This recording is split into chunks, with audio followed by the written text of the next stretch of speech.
I stare at the message on my phone. So long the screen dimmed twice before I remember how to breathe. I accidentally cheated with my ex. That's what my wife, Emma, sent me at 2:17 a.m. No explanation. No build-up. Just that. At first, I thought it was some twisted joke. Then the silence of the house wrapped around me, heavy, suffocating, and reality settled like a bruise.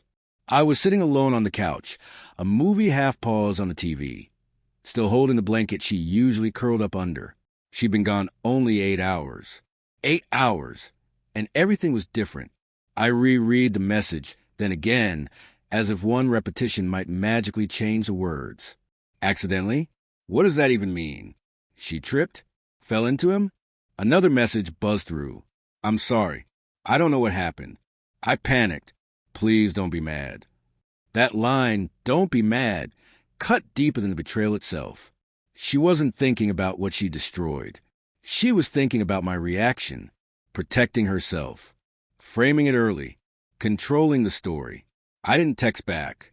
I didn't trust my hands to type anything but rage. The truth is, things have been off between us for months. Subtle shifts in tone, a new perfume she said was a gift, her phone always face down. But love makes you blind, or worse, hopeful. I blamed long work days, stress, anything but her. But deep down, I knew something was cracking. She came home at 10:41 the next morning, eyes swollen and skin pale. She stood in the doorway like a kid waiting for punishment. Can we talk? She whispered. I'm listening.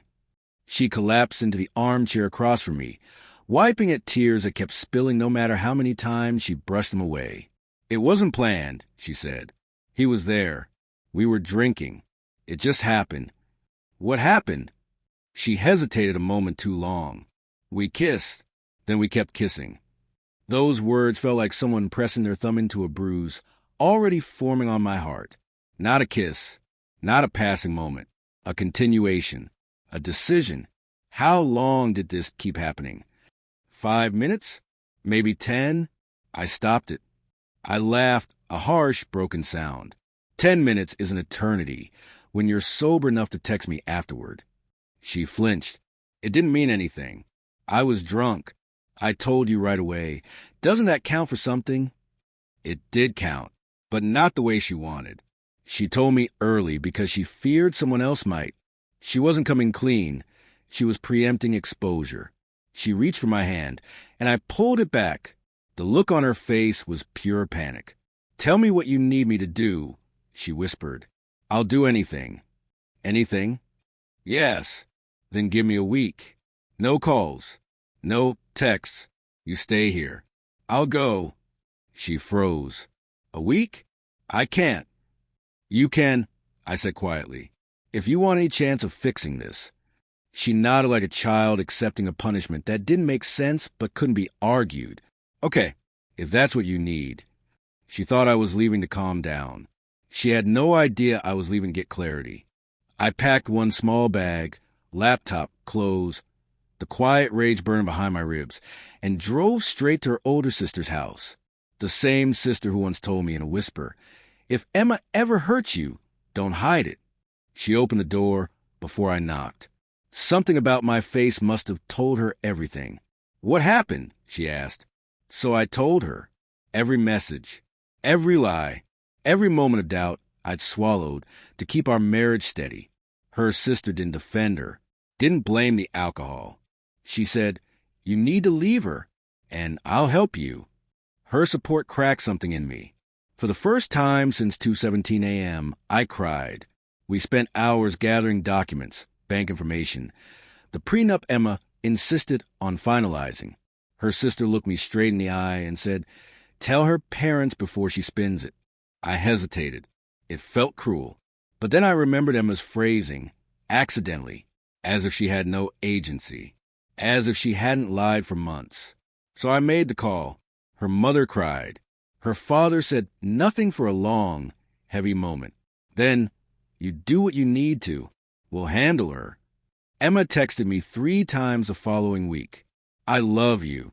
I hate myself. Please don't give up on us. I didn't answer, not out of spite, but because responding would pull me into her orbit again, and I needed distance to see the truth clearly. And I did. On the seventh day, I went home. She was sitting on the floor, hugging her knees, eyes swollen and red. She looked up like someone who had been waiting by the front door for days. "You came back," she breathed. "I did," I said, "to give you this." I handed her an envelope. She opened it with trembling fingers. The moment she saw the papers, her face collapsed. "You're divorcing me," she whispered. "Yes." She shook her head violently. "We can fix this. I made one mistake." I cut her off gently. "Are you sure it was just once?" Her eyes widened. I saw the truth flicker in her expression. I had pieced together more than she realized. Deleted messages, suspicious gaps, familiar patterns. She wasn't sorry she cheated. She was sorry she'd underestimated me. "I never thought you'd actually leave," she said, barely audible. "I know," I replied. "That's why I have to." She broke into sobs, collapsing against the couch. I watched quietly, feeling both grief and a strange calm settle over me. Revenge didn't look like rage. It didn't look like screaming or throwing things, or exposing her online. Revenge was simply walking away, choosing myself, letting her sit in the wreckage she created. As I stepped out the door with my bag, she whispered, "Please, don't go." I paused just long enough to tell her the truth. "You broke something I can't rebuild." Then I left. The pain followed me down the driveway, heavy and sharp. But underneath, it was something colder, steadier, and strangely comforting. Peace. The kind you earn only after choosing to stop bleeding for someone who doesn't know how to hold you.